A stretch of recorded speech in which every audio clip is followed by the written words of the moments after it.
안녕하십니까. 한겨레 캐스트 2013 주간 이슈 전망 시간입니다. 저는 한겨레신문 정치부 성한용 기자입니다. 박근혜 대통령 당선인이 이끌어가게 될 정부, 박근혜 정부라고 할 수 있겠죠. 박근혜 정부의 로드맵을 그리게 될 대통령직 인수위원회가 어제 공식 출범했습니다. 선거가 작년 12월 19일에 있었으니까 벌써 보름이 지났습니다. 원래 이렇게까지 인수위원회 구성이 늦어지는 것은 정상은 아닌데요. 인수위원들에 대한 인선을 좀 신중하게 하다 보니까 시간이 좀 많이 걸렸다고 합니다. 2013 한겨레 캐스트 주간 이슈 올해 첫 순서 시간인데요. 오늘은 과연 대통령직 인수위원회가 어떤 사람들로 구성됐는지 분석을 해보고 특히 박근혜 당선인의 인사 스타일, 인사에 있어서 박근혜 스타일이 어떤 것인지 한번 생각해 보도록 하는 그런 시간을 갖도록 하겠습니다. 스튜디오에 정치부 김종철 기자를 모셨습니다. 김종철 기자 안녕하세요. 안녕하세요. 예, 먼저 간단히 자기소개 좀 해주시죠. 예, 저는 한겨레 정치부에서 일하고 있는 김종철입니다. 지금 새누리당과 인수위를 담당하고 있습니다. 인수위 사무실은 좀 가보셨나요? 삼청동에 있죠. 금융연수원 네. 자리에 예. 마련했다고 하던데 직접 가보니까 어떻습니까? 한마디로 굉장히 열악해서요. 기자들이 아침 빠른 기자들 7시, 8시부터 나와서 저녁 밤늦게까지 그 기사를 쓰고 해야 되는데 일단 너무 좁고 공간이 좁고 또 기자들이 그 앉아 있기가 너무 좀 불편하달까요? 이렇게 해서 굉장히 좀 취재 환경이 열악한 실정입니다. 그리고 정보는 안 나오고 보안을 강조하다 보니까 이래서 아주 그 인수위 출입 기자들이 굉장히 고생하고 있습니다. 지금. 박근혜 정부의 어떤 특징 가운데 하나가 보안을 중시하는 건데요. 인사에 있어서도 이제 그런 면모가 있는 것 같습니다. 대통령직 인수위원회가 어떤 분들로, 어떤 사람들로 구성이 됐는지 좀 김종철 기자가 종합적으로 설명을 해주시면 감사하겠습니다. 네, 대통령직 인수위원회가 지난 주말에 발표됐지 않습니까? 총 분과위원회는 9개 분과, 국정기획조정 분과하고 정무, 외교, 국방, 통일, 그다음에 경제 1, 2, 법질서, 사회안전, 교육과학, 고용복지, 여성문화 이렇게 9개 분과로 구성이 되어 있고요. 나머지 특위가 2개 있습니다. 국민대통합위원회하고 또 하나는 청년특별위원회 이렇게 특위가 2개 별도 조직으로 있고 9개 분과로 되어 있는데 이 9개 분과 간사와 위원들 이분들이 다 임명이 됐었는데 가장 눈에 띄는 거는 국정기획조정 분과가 가장 중요하거든요. 그래서 네. 모든 걸 총괄하니까 뭘 하는 이 조직인가요? 국정기획 분과는? 이제 나머지 분과 경제라든지 법질서 사회안전이라든지 정무라든지 이런 것들은 각각 이제 정부 부처 담당이 있거든요. 담당이 있죠. 예, 정무 같으면은 총리실 그다음에 국회 상임위와 비슷합니다. 네. 총리실이라든지 아니면 금융감독 문제라든지 이런 것들 쭉 담당 부처가 있는데 국정기획조정은 그런 담당 부처 없이 나머지 8개 분과를 총괄하는 가장 국정 인수를 하는 데 있어서 기획을 하고 또 조정을 하고 이런 역할을 하는 가장 선임 분과이면서도 가장 중요한 부서죠. 이 국정기획조정 분과 간사가 유민봉 교수라고 성균관대 교수를 지내신 분인데 정치권에는 잘 알려져 있지 않은 인물이죠. 예, 전혀 이번에 발표하기 전까지는 이름이 안 알려졌던 분인데 박근혜 당선인하고 어떤 인연이 좀 있는 사람인가요? 그동안에 박 당선인하고 정책 자문을 꽤 여러 번 했다 그러더라고요. 그래서 어떤 조직에 속했지는 않았는데 때때로 과외 공부를 좀 시키신 거예요. 예, 그래서 언론에 노출이 되지 않았고요. 그렇죠. 어드바이스를 많이 했던 것 같습니다. 그러니까 신문에 정치면 이런 데 등장하지 않았던 인물이죠. 예. 하나 좀 궁금한 게 있습니다. 박근혜 당선인이 교수를 특히 좋아하는 이유가 뭘까요? 혹시 그런 얘기를 들어본 일이 있습니까? 교수를 좋아하는 이유. 글쎄요. 이번에 교수가 굉장히 많지 않습니까? 예. 전체 위원이 26명인데 그 중에 교수가 16분입니다. 60%인데 굉장히 많습니다. 많은데 대부분이 교수로 채웠는데 그 이유는 이번에 사실은 뭐 교수를 좋아해서 그런 것도 있겠지만은 정치인들을 배제하다 보니까 교수가 많이 차지한 것 같습니다. 그리고 이번에 인수위를 실무적인 인수위로 꾸리겠다. 그리고 소리 나지 않게 보안을 강조하고 이러다 보니까 정치인을 배제하다 보니까 어떻게 보면은 교수를 전문성을 있는 사람을 찾다 보니까 그런 측면이 있는 교수가 것 같고요. 많아졌다. 네. 그럼 앞으로 국무총리나 장관직에도 그럼 교수들을 많이 시킬 가능성이 있을까요? 그건 좀 지켜봐야 알겠습니다만은 일단 이 정도 많지는 않지만은 그래도 교수 등용할 가능성이 좀 있다고 보입니다. 지난번에도 그 비대위원도 보면은 비정치적인 인물들 많이 했는데 교수들이 많이 들어가셨죠. 그렇죠. 이장돈 교수, 예. 또 조동성 교수 예. 이런 분들 많이 들어가셨죠. 그런데 어쨌든 인수위는 좀 조용한 인수위로 간다기 때문에 개각에서는 또 교수가 뭐 주류를 차지하고 이러지는 않을 가능성이 그러니까 있습니다. 정부 장관을 시킬 때는 교수를 지금처럼 많이 쓰지는 않을 것이다. 예. 그런 관측인 것이죠. 예. 이런 부분이 있습니다. 역대 대통령이 사실은 인사를 할 때마다 좀 골치를 알아왔는데요. 기본적으로 우리나라가 인재풀이 좀 그렇게 넓지는 않은 예. 나라이기 때문에 그런데요. 저 개인적으로는 김대중 정부에서 청와대를 출입했는데요. 당시에 인사 관련해서 김대중 당시 대통령한테 이런 조언을 한 사람들이 있었습니다. 3가지 직업을 쓰지 마라. 이제 교수 때문에 이 얘기를 드리는 건데요. 첫 번째는 변호사입니다. 변호사는 남의 일을 처리를 해주고 돈을 받는 사람이기 때문에 자기 모든 것을 걸고 일하지 않는다. 따라서 책임감이 없다. 이런 얘기고요. 두 번째가 이제 교수인데요. 교수님들은 제가 뭐 교수님들을 이렇게 폄하하고자 하는 얘기는 아니고요. 강의실에서는 황제 노릇을 하지만 아직 우리나라에서는 세상 물정을 잘 모르는 측면이 있다. 이런 단점이 있다. 이런 얘기겠죠. 그리고 이제 세 번째는 언론인입니다. 언론인은 남이 해놓은 일에 대해서 평가를 하고 또 비판하고 이런 거는 잘하는데 본인이 뭔가 새로운 일을 만들어내고 이런 일에는 익숙하지 못하다 해서 절대 쓰면 안 되는 유형 중에 이제 변호사, 교수, 언론인 이런 재밌는 얘기가 있는데요. 이런 기준에서 보면 박근혜 당선인이 인수위원회에다가 교수 직업군을 너무 많이 기용한 것 아니냐 이런 걱정을 하는 분들이 있습니다. 그런데 아까 김종철 기자가 설명을 하셨는데 정치인들을 가급적이면 이번 인수위원회에 넣지 않은 무슨 특별한 이유 같은 게 있을까요?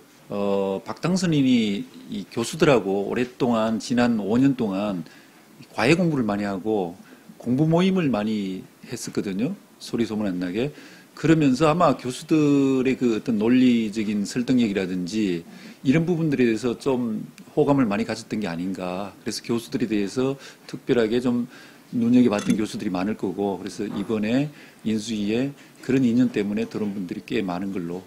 행복추진위원회 출신이라든지 아니면은 국가미래연구원, 국가미래연구원이 특히 이제 박 당선인하고 그동안 5년 동안 손발을 맞췄던 교수들이 대부분 포진해 있는데 그쪽 분들이 많이 들어왔거든요. 그리고 그분들 중에서는 나중에 장관직을 맡게 될 가능성도 전혀 없다고 할 수는 없겠네요. 예, 저는 있다고 봅니다. 그분들 중에 장관도 나올 수 있겠다 이렇게 생각하고 있습니다. 예, 또 하나 궁금한 게 있는데요. 지금 그 삼청동이죠. 네. 그 금융연수원 인수위원회 사무실이 있는데 당선인 사무실은 통의동에 금융감독원 연수원에 따로 있는데요. 당선인 비서실도 거기 따로 있는 걸로 알고 있습니다. 그렇습니다. 그래서 이정현 정무팀장, 변추석 홍보팀장 그리고 보좌관 4명 이분들이 혹시 그 실세 아니냐 지금 여기서 국무총리라든가 장관 인사를 앞으로 다 하는 것 아니냐 이런 시각이 있는데 이런 부분은 어떻게 보십니까? 지금 그 이원화되어 있습니다. 명백하게 인수위는 뭐 진영 부위원장하고 아까 말씀드린 대로 강석훈, 안종범 이 그 세 분 위주로 해서 인수위가 앞으로 꾸려갈 것 같습니다. 정책을 주로 그렇죠. 하는데요. 정책을 주로 하고 공약을 이제 다듬어 공약을 내놨던 거를 다음에 정책을 어떤 공약부터 정책으로 바로 갖고 가느냐 이걸 이제 정하는 게 인수위의 몫이고 인수위는 인선 작업은 아예 손을 뗐습니다. 가장 중요한 게 이제 그 새 정부의 조각이라든지 또 뭐 그 청와대 비서실 인선 이런 인사인데 그 인사는 지금 당선인 비서실이 가져갔습니다. 그래서 그 비서실에서 그런 부분들을 할 텐데 그 비서실은 아까 말씀하신 대로 뭐 유일호 비서실장이 계시지만 유일호 비서실장은 박당선인하고 그렇게 관계가 오래되지 않았고 사실 친박계를 잘 모릅니다. 그렇기 때문에 거기서 인선을 할 사람들은 이정현 그 정무팀장 그리고 거기 이재만 보좌관하고 또 정호성 비서관 이 두 사람이 지금 거기 비서실에 배치되어 있는데 거기하고 또 조인근 지난번에 비대위 그 부실장이 있습니다. 그 조인근 부실장 역시 박근혜 당선인이라고 오랫동안 지난 5년 동안 계속 2007년에 예, 메시지 담당을 했을 겁니다. 그래서 손발을 맞춰왔기 때문에 그분들이 박 당선인의 뜻에 따라서 사람들을 만나고 추리고 뭐 이런 작업을 할 걸로 실세들이 그쪽에 다 모여있죠. 예, 그분들이 이제 어느 정도 실세인지 조금 더 지켜봐야 알겠군요. 일단 그 사람들은 말은 안 하겠네요. 기자들하고 접촉이 됩니까? 기자들하고 뭐 전화도 잘 안 받고요. 이정현 정무팀장이 사실은 이제 박당선인의 복심이라고 할 정도로 그 흐름을 박당선인 쪽이 제일 많이 알고 기자들이 그 박당선인의 뜻을 알기 위해서는 대변인도 사실은 뭐 잘 모르기 때문에 현재 있는 조윤선 대변인이라든지 박승규 대변인 모두 박당선인의 뜻을 오래된 사람은 아니죠. 잘 그 깊이 알기는 힘들거든요. 그래서 이정현 정무팀장한테 많이 의존했는데 이정현 정무팀장이 비서실로 발령나고 나서는 나는 이번이 때 말을 할 수 없다. 이렇게 딱 하면서 말을 앞으로 하지 않겠다라는 것을 공개적으로 밝히기도 했거든요. 그래서 네. 그쪽에서 이런 인선 작업이나 이런 걸 하는데 기자들 접촉은 그쪽에서 극구 끓이고 있죠. 네, 알겠습니다. 그쪽은 앞으로 좀 더 지켜봐야 될 것 같고요. 박근혜 당선인의 인사 스타일 중에 인수위원회는 아니지만 논란을 빚은 인사 두 가지 사례가 있습니다. 우선 윤창중 수석 대변인, 지금은 인수위원회 대변인이죠. 그리고 이동흡 헌법재판소장 후보자 인사 이 두 가지인데요. 먼저 윤창중 수석 대변인 얘기를 좀 해보겠습니다. 이분이 발표될 때는 당선인 수석 대변인이었다가 나중에 인수위원회 대변인으로 신분이 바뀌었는데요. 이게 무슨 의미가 있다고 봐야 됩니까? 뭐 윤 대변인이 그 처음에 대변인 수석 대변인으로 발표하고 난 뒤에 사실은 이제 새누리당 안팎에서 많은 비판을 받았지 않습니까? 이분이 그동안 그 칼럼이라든지 방송에서 나와서 했던 이야기가 뭐 보수를 떠나서 너무 그 막말을 했다든지 좀 비논리적으로 이렇게 사람들 심하게 공격하고 이랬기 때문에 너무 또 성향 자체가 극우적인 성향이었기 때문에 새누리당 내부에서도 너무 극우 인사다, 이 사람은 안 된다라고 반론이 많이 나오고 비판이 나왔었습니다. 그래서 그걸 사실은 이제 인사를 대물리해야 되는데 그 대물리자니 그 당선인의 어떻게 보면 체면이라든지 첫 인사부터 망치는 걸 스스로 이제 인정하게 되니까 그 부분에 대해서 부담이 많았던 것 같습니다. 그래서 이 문제가 있긴 있는데 그렇다고 해서 그 비판하는 사람들 뜻에 따라서 대물릴 수도 없고 바로 사퇴시킬 수는 없고요. 그러고 하니까 일단 인수위 대변인으로 뭐 그냥 수석도 떼버리고 분리시켜서 어떻게 보면 강등이라고 봐야 되겠죠. 조윤선 그 박승규는 당선인 대변인, 그다음에 윤창중은 인수위 대변인 이렇게 하면서 그냥 대변인으로 갔는데 그리고 그때 그 발표하면서도 인수위 김용준 위원장이 인수위 출신들이 청와대라든지 내각으로 들어가는 건 아니다 이런 식으로 이야기했거든요. 즉 그 뜻은 그때 윤창중 대변인 하지만은 인수위로 끝나고 청와대로 가지는 않을 것이다. 뭐 이런 거를 정치적인 메시지를 던진 걸로 이렇게 해석을 하고 있습니다. 네. 그렇게 보면은 일단 지금 뭐 당장 그 인수위 대변인으로서 인사를 취소하진 않지만은 앞으로 더 중용하지는 않겠다라는 뜻을 비친 게 아니냐 이렇게 해석됩니다. 인수위원들이 이제 원위치로 돌아가야 되는데 이번은 원위치가 언론계였는데 다시 언론인으로 돌아갈 수 있을지 좀 더 두고 봐야 될 것 같네요. 요즘 제가 듣기로는 그 인수위원회 출입 기자들하고 언쟁을 많이 한다고 들었는데요. 여권 안에서도 유승민 의원이라든가 이준석 전 비대위원 같은 사람들이 사퇴해야 된다 또는 이건 부적절한 인사다 이렇게 비판을 하고 있는데요. 기자들하고 브리핑을 하면서도 뭐 싸움을 하고 있다 이런 얘기가 들리던데 좀 어떻습니까? 하여튼 뭐 요즘 뭐 늘 마찰이 많아서 대변인 역할이 아니라 대변인 본인이 기사가 되는 경우가 많습니다.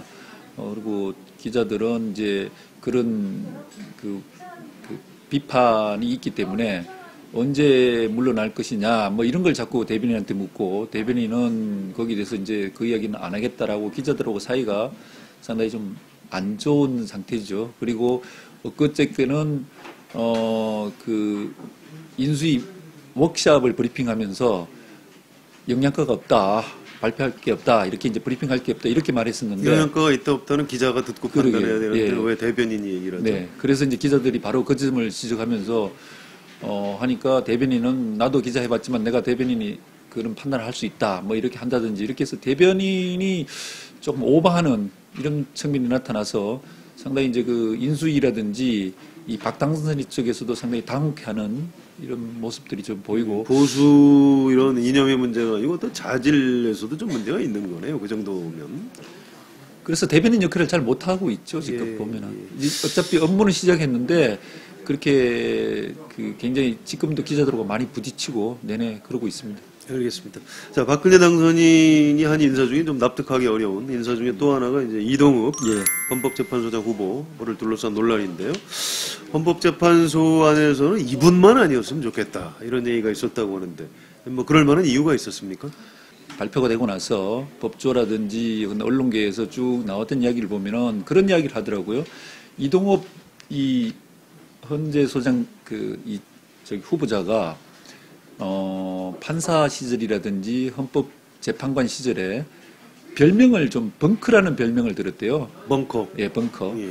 이 벙커는 뭐 골프장에 있는 벙커처럼 한번 빠지면 나오기 힘들다. 헤어나오기 힘들다. 이런 데서 유래됐던 그 법조 용어인데 어떤 이 상급자를 그런 상급자에 대해서 벙커라고 이름 붙였을 때는 좀 약간 고문관처럼 거기서 그 아랫사람들을 좀 일부러 뭐 괴롭히는 건 아니지만 자기는 잘해준다 그러지만 아랫사람들은 굉장히 저분 밑에서 내가 언제 빠져나가나 괴로워하고 뭐 이런 상태를 이야기한답니다. 근데 이제 이동욱 헌법재판소 후보자는 재판소장 후보자는 법조에서 벙커 중에 최고의 벙커였다. 뭐 이런 이야기들을 그 법조에 같이 일했던 분들이 그렇게 이야기할 정도로 좀 그 어떻게 보면은 자질에 있어서 좀 존경받지 못하고 이랬던 분 같더라고요. 예, 그런데 궁금한 게 하나 있는데요. 아까 그 윤창중 대변인 인사나 이동욱 헌법재판소장 후보자 인사를 보면 이분들은 좀 극우 보수 성향이란 말이죠. 네. 그런데 이제 박근혜 당선인이 대통합 인사를 하겠다. 탕평 인사를 하겠다. 국민 화합을 하겠다. 이런 얘기를 대통령에 당선되기 전에도 했고 당선된 이후에도 했는데요. 그런 방침하고는 확실히 어긋나는 그런 인사 결과란 네. 말이죠. 이렇게 어떤 극우 보수 성향의 인사들을 자꾸 발탁하는 것. 이게 왜 그런 건지, 일부러 알고 그러는 건지, 잘 모르고 그러는 건지, 김종철 기자는 어떻게 보십니까? 저는 어떻게 보면 뭐 둘 다 있을 텐데요. 그 중에서 일단은 좀 잘 모르지 않을까 이런 좀 생각이 들더라고요. 왜 그렇게 보시는가요? 일단 윤창중 대변인의 경우를 보면은 윤창중 대변인이 썼던 칼럼 이런 것들을 제가 쭉 봤는데요. 뭐 일단 박 당선인에 대해서 비판을 본인을 많이 했다 그러지만은 그 비판이 대부분이 어드바이스 하는 그 고언을 드리는 이런 거였더라고요. 그러니까 이제 다른 사람에 대해서는 굉장히 막말을 많이 했는데 박 당선인에 대해서는 지난 5년 동안 막말을 하지 않고 전부 어드바이스 하는 거였어요. 굉장히 박 당선인을 보면은 고맙고 좋은 거였죠. 근데 아마 그 박 당선인 뭐 다른 정치인도 마찬가지지만은 그 정도 이치이 있는 분들은 일일이 본인이 뭐 신문을 다 뒤져서 읽기는 힘들거든요. 본인에 관련된 기사라든지 칼럼이 나왔을 때 아마 밑에 보좌진에서 그걸 프린트를 해서 이제 이걸 보십시오라고 갖다 줬을 거고 그걸 보면서 굉장히 본인은 이제 고맙게 생각하고 한번 이 사람 만나보자라고 해서 뭐 윤창중 대변인 그 칼럼을 보면 한번 보기도 했잖아요. 그 위에 몇 번 봤는지 모르지만 이런 식으로 호감을 많이 가져 있었는데 그러나 윤창중 그 대변인이 썼던 다른 칼럼은 못 본 게 아닌가. 봤다 그러면은 그게 얼마나 그 진짜 막말을 많이 했는데 그건 이제 보수 진보를 떠나서 그런 사람을 등용하기는 참 힘들었을 텐데 그런 거 보면은 잘 몰랐던 게 아닌가. 놀랐을 것이다. 예. 그리고 그 이후에 수석 대변인에서 대변인으로 강등시켰잖아요, 사실상. 이런 거 보면은 박 당선인이 막상 그 해놓고 보니까 비판 나오는 거 보니까 이건 아니었네라고 해서 본인이 뒤늦게 깨달은 게 아닌가. 저는 이런 이제 그 느낌을 일단 받았고요. 이동욱 후보자는 어떻게 보십니까? 이동욱 후보자에 대해서도 뭐 그분이 했던 이런 재판 판결 이런 거에 대해서 명확하게 박당선인한테 전달이 정확하게 안 됐던 게 아닌가. 모르고 했을 것이다. 예. 그런 면에서 보면은 모르고 했을 가능성이 있다라고 보는데, 근데 이제 그렇다 하더라도 박당선인이 그 몰랐다는 것도 사실 문제죠. 책임이 있는 것이죠. 그렇죠. 책임 있고 밑에서 그 시스템으로 그런 거 받쳐줘서 이분은 이런 측면이 있고 저런 측면이 있다라든지 최소한 그걸 다 판단하는데 자료를 다 줘야 되는데 그게 안 되고 있다는 거기 때문에 앞으로 인사에서도 이런 식의 그 본인은 선의로 하지만은 모르고 한 게 면책은 안 되잖아요, 지도자가. 그래서 그런 부분에서는 걱정스러운 점들이 한두 개가 아니죠. 네, 알겠습니다. 박근혜 당선인 인사를 보면 지금까지 몇 가지 좀 특징이 있는데요. 첫 번째는 아무하고도 의논하지 않는다. 혼자 고민해서 결정한다는 것이고요. 두 번째는 보안을 극도로 중요시한다. 이런 것입니다. 그리고 세 번째는 인사 이후에 나타나는 파장을 별로 개의치 않는다. 이 세 가지를 한마디로 정리하면 인사를 좀 독선적으로 하는 측면이 있다. 이렇게 얘기할 수 있고요. 또 인사의 내용을 살펴봐도 지금까지 발탁한 인사들의 면면을 보면 대체로 좀 모범생 스타일, 영어식 표현으로 하면 예스맨들을 주로 포진시킨다. 이런 특징이 있습니다. 지금 새누리당 안에서도 박근혜 당선인 주변에 쓴소리를 할 수 있는 제대로 된 참모들은 없고 무한 충성만 하는 예스맨들로 채워져 가고 있다. 이런 현상을 걱정하고 있는 그런 목소리가 나오고 있습니다. 박근혜 당선인을 좀 아는 정치인들은 박근혜 당선인의 이런 인사 스타일이 아버지 박정희 전 대통령 시절에 배운 것 같다. 이런 얘기를 하고 있습니다. 박정희 전 대통령은 자신만이 절대 권력을 가지고 있고 국무총리 비서실장, 또 경호실장, 중앙정보부장 이런 권력 실세들이 서로 견제하는 시스템으로 어떤 정권 내부 인사를 주로 했다고 합니다. 그리고 사람을 선택할 때는 그 사람의 능력도 중시했지만 최고 권력자를 과연 배신할 것이냐, 배신하지 않을 것이냐, 쉽게 얘기해서 충성심이 있는 사람인가 여부를 따져보고 요직에 발탁을 했다고 합니다. 물론 박정희 전 대통령은 그렇게 했는데도 불구하고 자신이 임명한 중앙정보부장에 의해서 총에 맞아서 살해됐죠. 박근혜 당선인의 인사는 아직은 다 드러나지 않고 있습니다. 따라서 아직은 좀 평가를 하기가 이른 측면이 좀 있습니다. 그런데 사람이 갑자기 새로운 모습을 보이기는 쉽지가 않습니다. 따라서 지금까지 스타일대로 한다면 앞으로 청와대 비서실 또 정부 인사에서 박근혜 당선인이 독선적인 방식으로 예스맨들을 주로 발탁할 가능성이 있어 보입니다. 참 걱정스러운 대목인데요. 이제 다음 달이면 청와대와 정부 인사들의 윤곽이 차례차례 드러날 예정입니다. 제가 지금 말씀드린 대로 이런 불행한 일이 제발 벌어지지 않기를 기대해 보겠습니다. 오늘 나와서 설명해 주신 김종철 기자 감사합니다. 한겨레 캐스트 2013 2013년 첫 번째 시간 오늘 여기서 마치겠습니다. 지금까지 성환용이었습니다.